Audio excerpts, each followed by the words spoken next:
Tales of hauntings, murder, and scary mysteries. Every week, Twisted 2's dives into a pair of uniquely terrifying true stories that are worthy of a more in-depth look. This week, we focus on a murderous and prolific highway killer and a restless poltergeist terrorizing a family in Pennsylvania. Get ready for scary mysteries, Twisted 2's. Number 1. Patrick Kearney, the Freeway Killer. Being the oldest often means being more responsible and knowing how to be a role model for younger siblings. But in the case of Patrick Kearney, he was far from a model big brother. Born in Los Angeles in 1939, growing up he was a gangly, awkward teen. And as a result, his peers often bullied him. And so Patrick became withdrawn, often fantasizing about killing those that tormented him. After moving around a bit in a brief failed marriage, he moved back to his home state of California, where he finally turned his morbid fantasies into reality. It was the mid-1960s, and one after another, the bodies of 10 men were found ditched along the freeways. All of the males, left naked, and all were shot in the head.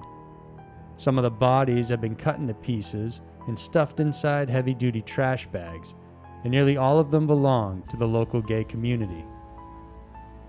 One victim was 17-year-old John Lemay. Detectives traced the victim's whereabouts prior to his murder and discovered he was last seen with 2 other people. Patrick, who was 37 at the time and now an electronic engineer at Hughes Aircraft Company, and his lover and roommate, 34-year-old David Hill. Patrick had met Hill after returning to California, but despite the relationship, they would often fight, and during these arguments, Patrick would go out on long, solitary drives, picking up hitchhikers or men in gay bars to kill and murder.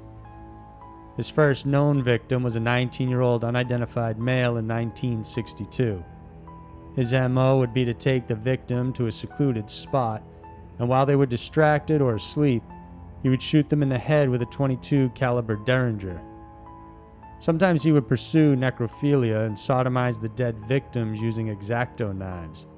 Other times he would bring the body home, drain it of the blood, and proceed to hack it into pieces. After that, he would stuff the body into trash bags and dispose of it along various freeways, landfills, and canyons, and later on in deserts, left to be eaten by the animals. Patrick would sometimes beat up his victims post-mortem to satiate his anger and exercise power over them. It's no surprise that some of his victims even bore a resemblance to his bullies during his childhood. His brutality was extreme and spared no one, as he admitted to killing 5-year-old Ronald Dean Smith and 8-year-old Merle Smith. The latter victim he admitted to abducting and smothering before disposing of the body in a national park. Kearney's behavior went largely unnoticed by those around him. His supervisor at Hughes Aircraft said he was a model worker, while those who knew him simply said he was a loner. A local grocery store owner named Jerry Stevens did notice he often bought butcher knives, examining them in detail and asking about their quality, but other than that, he was a regular guy. Patrick's last victim was actually 17-year-old John Lemay in 1977. John had told a neighbor he was heading out to meet a man named Dave, who was in fact David Hill. Lemay went to his house and was informed by Patrick that he wasn't home at the moment, but that he could wait inside and watch some TV. Strictly out of habit, Patrick, without provocation, shot Lemay in the back of the head and then hacked the corpse into pieces before throwing it into the desert. When police dropped by to question Hill and Patrick, they were initially cooperative during the interview, but the moment police left, the two fled to Texas. Both their families pled for them to surrender, and so in July of 1977, they walked into the sheriff's office, pointed to their wanted posters, and casually said, "We're them." David Hill was found to have no involvement in the crimes and was eventually released. Patrick, however, admitted to the murders and even led police to areas where they found additional victims. In all, he was charged with 21 counts of murder. Police believe he was involved in 7 more cases but could not find physical evidence tying him to the victims. Patrick currently remains in the California State Prison, serving 21 life sentences. Number 2. The Swirls Poltergeist. Originally from Wilkes-Barre, Pennsylvania, Jack and Janet Smurl had to move out and relocate to a new house after Hurricane Agnes devastated their home in 1972. Jack's parents, John and Mary, recently bought a new home in West Pittston.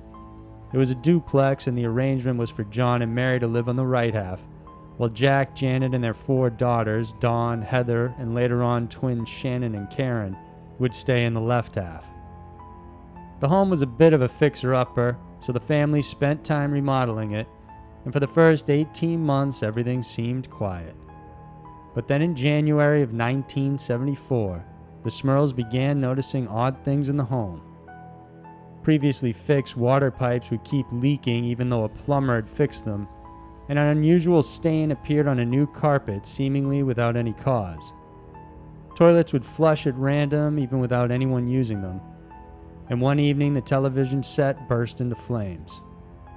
Additionally, the family found scratches on the bathtub sink and woodwork, as if some sort of animal had gouged it. Soon, apparitions began to manifest, and the eldest daughter, Dawn, saw people floating around her bedroom. Empty rocking chairs would start swaying, footsteps could be heard all throughout the house, and foul smells would begin to permeate. Despite all this, the Smurls felt leaving would be a defeat, and so they continued to live in the home for several years. In February of 1985, Janet was in the basement doing laundry when she heard her name being called. She looked around the house to see who it was, but she was alone.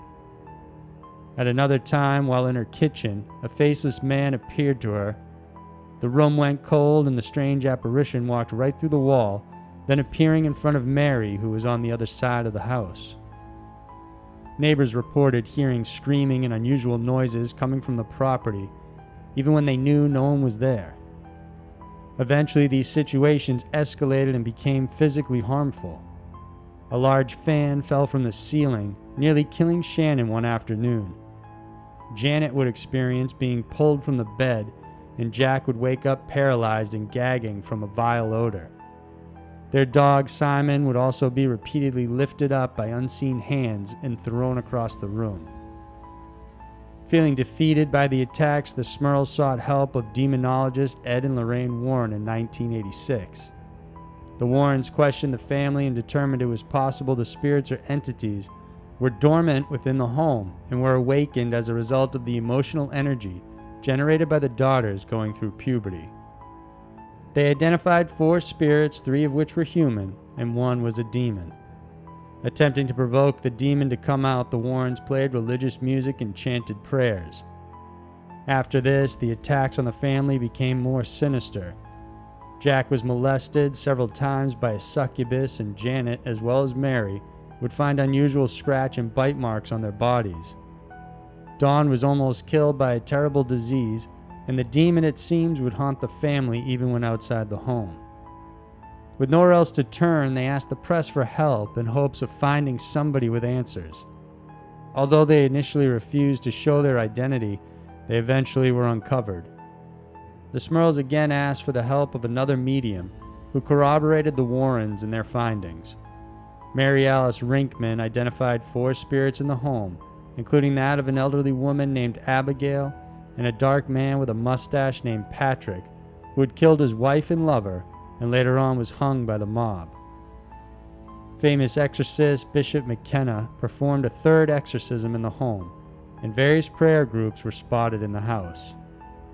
The hauntings did stop for about 3 months, but right before Christmas in 1986, Jack spotted a black figure beckoning him. That was the final straw, and unable to fight for their home any longer, the Smurls moved out of the house and into a new town. The subsequent owners reported that they never experienced anything strange or supernatural inside. The phenomena reportedly followed the Smurls family to their new residence. However, they shied away from the media, and so there's little information on that. So there were a pair of some of the most mysterious and sinister true stories around. The world can be a crazy place, and Twisted 2's is sure to show you why. If you enjoyed this video, then please remember to subscribe to our channel. We have several new scary mysteries coming out every single week that we're sure you'll enjoy. Thanks for watching, and I'll see you next week.